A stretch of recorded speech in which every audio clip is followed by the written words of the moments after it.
So what is it? This comes off of the Esri website. Esri is a company that has been heavily invested in producing the software. It's not the only one, but it's probably one of the biggest, if not the biggest. And they have a lovely website. I really strongly encourage you to go to their website.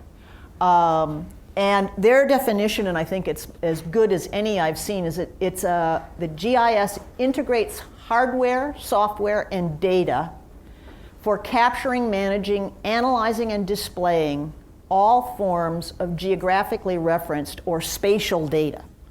Essentially what it does is take data points and now put them on a map.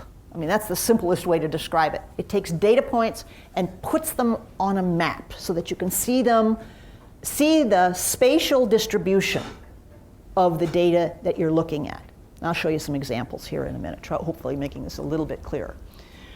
So the whole notion is, the whole reason to do this is to better understand, to ask questions about why we're seeing particular patterns or relationships, such that, and it's all done in the form of maps, globes, reports, charts, etc., that help us get a better handle on what's going on and where are these animals coming from, with, of course, the whole notion in our case, I think, is to now then use that information to strategize protocols that will make us more effective in launching, in the case I'm talking about, spay-neuter programs. But you could think about a lot of different things. What if it was cruelty? What if you saw spatial patterns and clusters of where cruelty came, particular neighborhoods where most of a high density of your cruelty cases came from?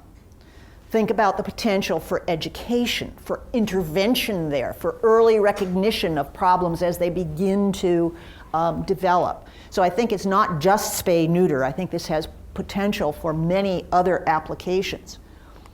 And when I want to make a mention here that the people that really have done the most work with this in sheltering are the people from the ASPCA. Anybody from the A here? They probably, oh, yeah, Bert's there, good. Anybody else from the A? Oh, Lila there too, good. The A really has done, they have for those of you who don't know, I don't know the formal name, but they have a data gathering and analysis unit that Dr. Emily Weiss, for those of you who've heard her early, actually heads up. And they have been using GIS for some time. And in fact, I was talking with Emily a little bit. They got a grant from PetSmart to help them hire a couple of GIS technicians. And they have, and here's one of their maps. This is stray intake, and this is an SPCA. This is theirs. I took it off. I stole it off the website. But here, what they're doing, they're color coding the density of stray cats coming into, and I don't know if it's one shelter or several shelters in Cleveland that they're studying. But two biggest, it's the private and the public. Private and the public, thank you. I meant to ask Emily that and didn't get a chance to do that. So what you can get a sense of is, by gosh, this is where, a large number of their animals are coming from.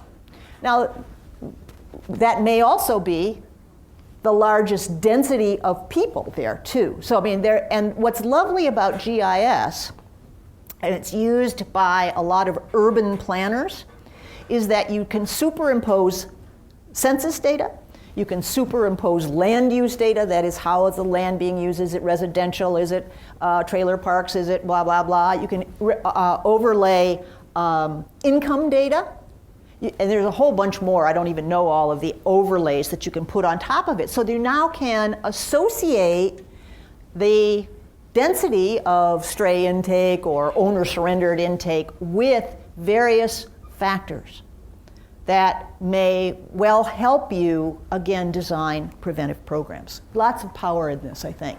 Here's, and you can do a lot of things with this. You can present it in many, many ways. Not only now, here what they're showing you is, well, how many owned cats came and how many stray cats came from each of these areas. So they've now not only told you about intake, but they've broken it down by whether they were stray animals or owner-surrendered animals.